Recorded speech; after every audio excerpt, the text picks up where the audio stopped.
if you want to rebuild your self-image, then you might want to do this one trick.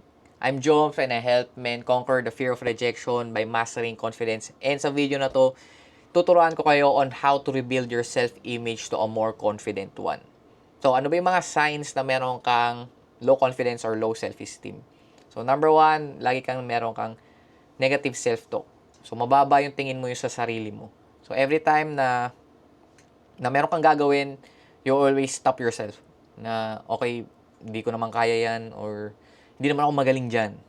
So, number two is meron kang low self-esteem kasi nga, wala kang self-belief.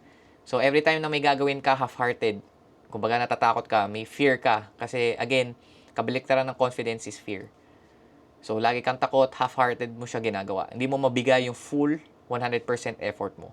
And number three is you're feeling unworthy. So, dahil nga, you have this fear, hindi mo nagagawa yung best mo sa isang bagay. So, hindi ka nagiging proud sa sarili mo. So, kapag nag-continue to, palagi kang meron kang negative self-talk, meron kang low self-esteem, and palagi kang feeling unworthy, then, ang negative impacts nito is number one, you'll miss opportunities sa personal growth. Because again, once na meron kang low confidence, negative self-talk, and feeling unworthy, ang gagawin mo, mag-isolate ka na lang sa comfort zone mo. So, once na nag-isolate ka na sa comfort zone mo, hindi ka mag-grow doon. So, in order for you to grow, you need to move outside your comfort zone. Number two, you may avoid challenges due to the fear of failure. Kasi nga, ayaw mo mag-fail. And feeling mo failure is something na it's about your identity or about your personality. But again, failure is something that you need to experience in order for you to learn things. So, kaya be open to challenges, be open sa problems. And dito ka makakapag-boost ng worthiness. Kasi again, kapag nalagpasan mo yun, mafe-feel mo na capable ka.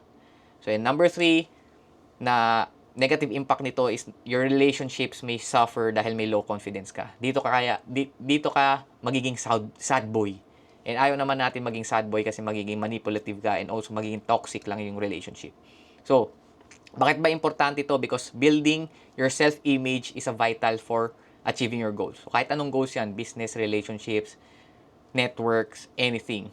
And one thing that you can do is doing positive affirmations. Ang positive affirmations, ito yung positive self-talk. Kabaliktaran naman siya ng negative self-talk. So, with these affirmations, sasabihin mo talaga to sa sarili mo. So, ano ba yung benefits nito is number one, you will feel more confident and capable. Again, kung ikaw na sa sarili mo nagsasabi niyan, kasi ikaw lang naman talaga makakapag-push sa sarili mo eh. So, mas magiging confident ka. Number two is you will attract positive experiences and not only positive experiences but also people in your life. Because when you're positive, mas makakapag-attract ka and kapag negative ka, mas makakapag-repel ka. Kasi ayaw ng tao ng negative energy. And number three, you will pursue your dreams with a lot of energy. Dahil nga positive ka, maganda yung energy mo, then mas pinupush mo pa yung sarili mo to conquer your goals.